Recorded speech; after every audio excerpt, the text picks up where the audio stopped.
I just wanted to take a few minutes to address the what's going on in the comic book industry with um, DC breaking with Diamond Comic Distributors.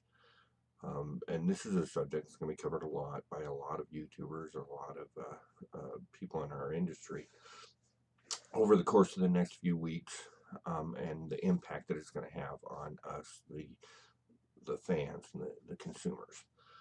Um, there's a lot that's not being said, and I'm not sure why.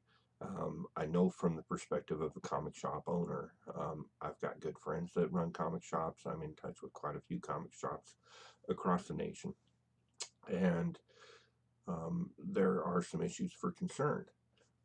As we know, most comic shops are small operations. Every single one of them that I know, with the exception of one, uh, is owned by a single person, just a very small business, uh, doing their best to keep our community alive. And the one that I know that's owned as a partnership is actually two brothers. So, um, that being said, I want to let the comic fans know and the consumers know my take on this.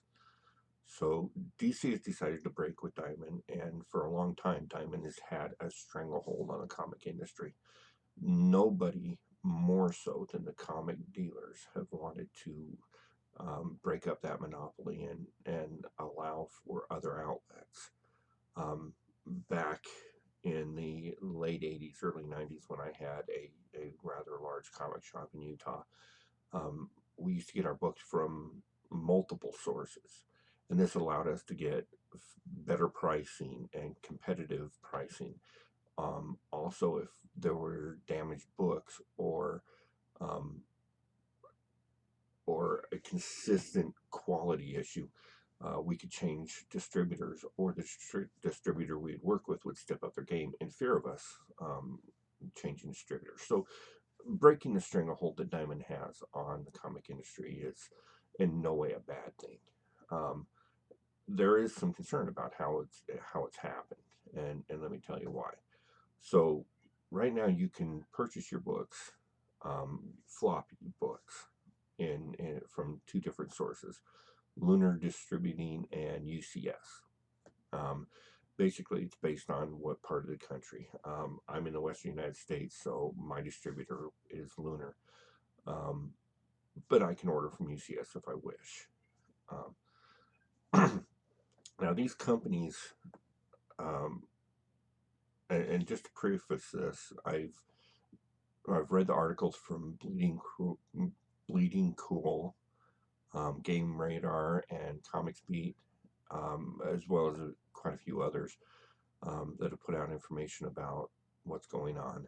Um, One thing that we're not being told by DC, and is real concerning, is both these companies are owned by major online comic retailers. Lunar is owned by DCBS, which is Discount Comic Book Services, I believe, and UCS Distributors is owned by Midtown Comics.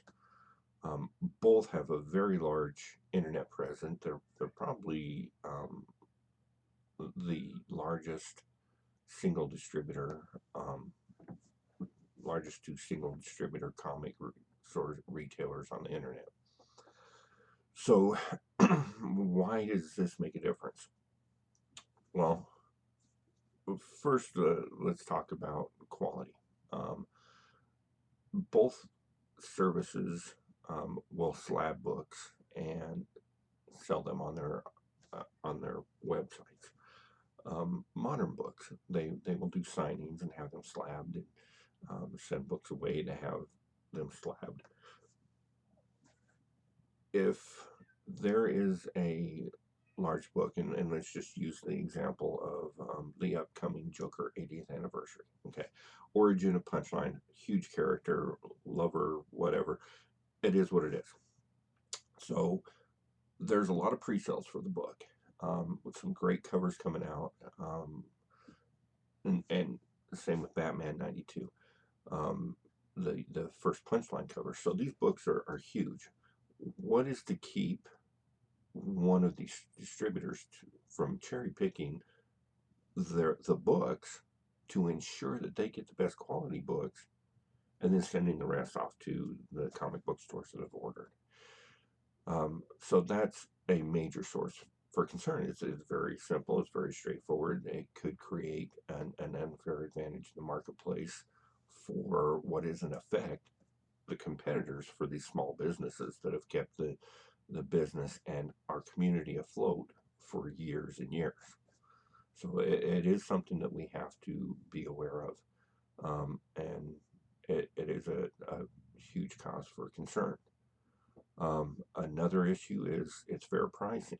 So um, people say that it doesn't matter that you had to pay shipping from Diamond, you have to pay shipping from these guys. You're just paying shipping in two places instead of one. That really isn't true. Most comic shops have been dealing with Diamond for so long. They have preferred pricing. They have lower shipping costs. So we've seen this over the last month or so, right? That these Lunar and UCS have been available. That the shipping costs are higher now. That they're doing an extreme. At least Lunar is doing an extremely fantastic job at packaging and shipping books. They do it in a way they like double box and they bubble wrap and they do all this crazy stuff that keeps the books in tip-top condition, and that's a very much a plus, especially compared to what we've seen obviously in the past from Diamond.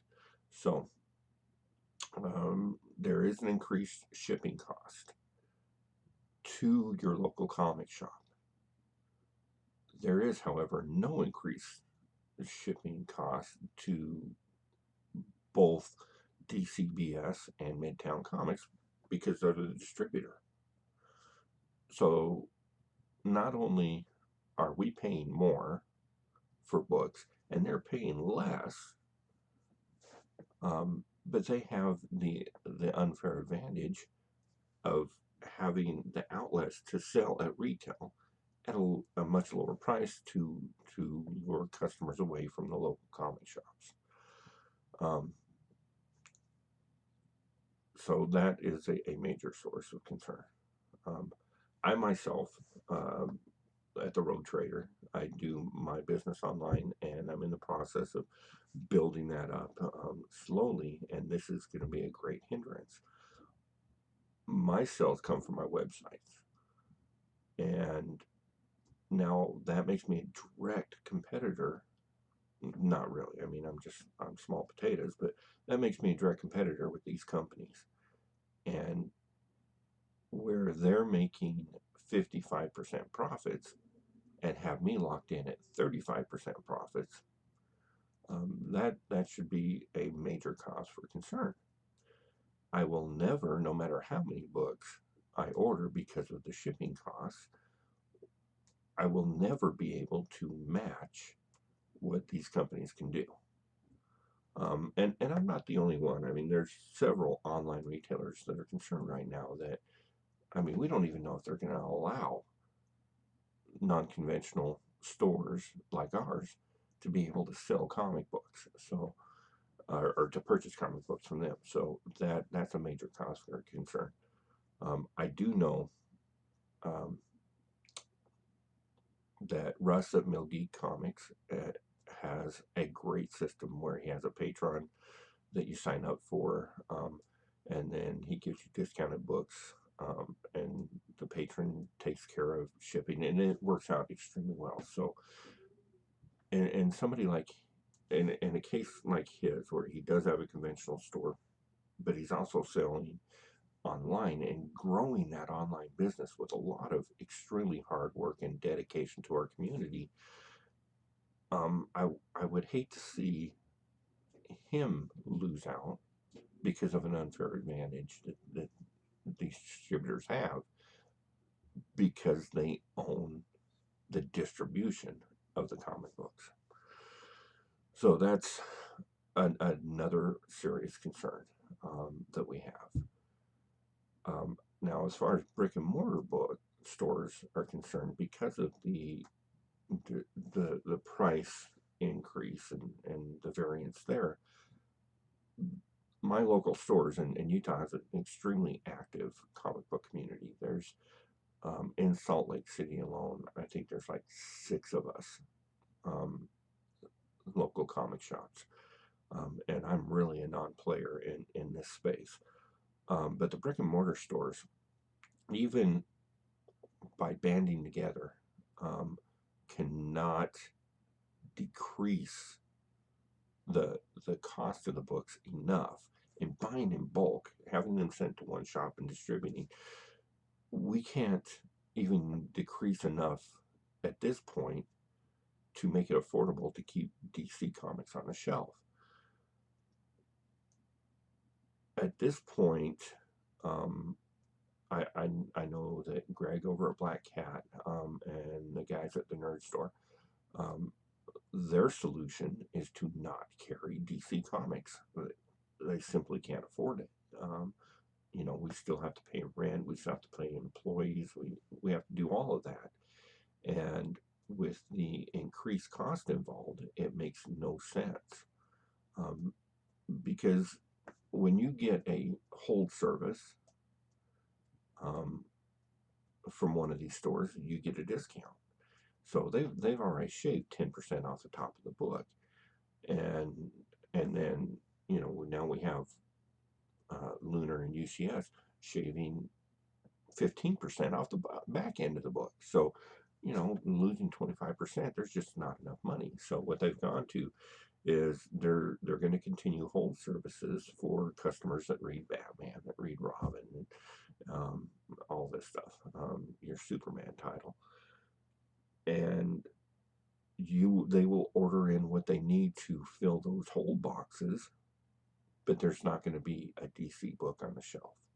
I can't see how this is going to in any way help DC, help distribution, or help the community as a whole. But anyway, that's kind of my take on it and my concerns about it. And what I have done is I have created a petition, and I'm not saying that we're going to stop reading DC Comics or watching a Batman movie, because that's not going to happen. We're comic book fans and we love these characters. What I am saying is I want our voices heard by DC. I want them to know that they're treating our LCSs, and they're treating those that have kept our community alive for so many years in an unfair way. They are going against the truth, justice, and America way that their heroes have instilled in us for decades. And I would encourage everybody to follow the link, to the petition, and please, please, make your voices heard, and we'll get this to DC, and hopefully they can address some of this. One of the biggest concerns I have about this entire situation is doing the research on this video. It struck me as odd how extremely hard it was to find the information that linked these 2 distribution companies to the major online retailers that own them. To me, that's extremely deceptive. It tells me that they knew that something fishy was going on and they didn't want the connection made. I know that many of these comic book stores have not spoken out about it publicly. They're concerned about how this would affect their business, and for what it's worth, I'm not sure if it would, but it is a concern. And when our community leaders are concerned about their livelihood, it's an issue that we as comic book fans need to say something about. So please take a look at the petition, sign it, like and share this video. Let's get it out there, and comment. Let's hear if I'm just, you know, putting on the tinfoil hat. Say so. I want to hear from the community, and we want to see what we can do to make this a better community for all of us. So anyway, that's my 12 cents on the subject. Um, please like and subscribe, and please share the video, and let's see what we can get accomplished. Thanks, guys.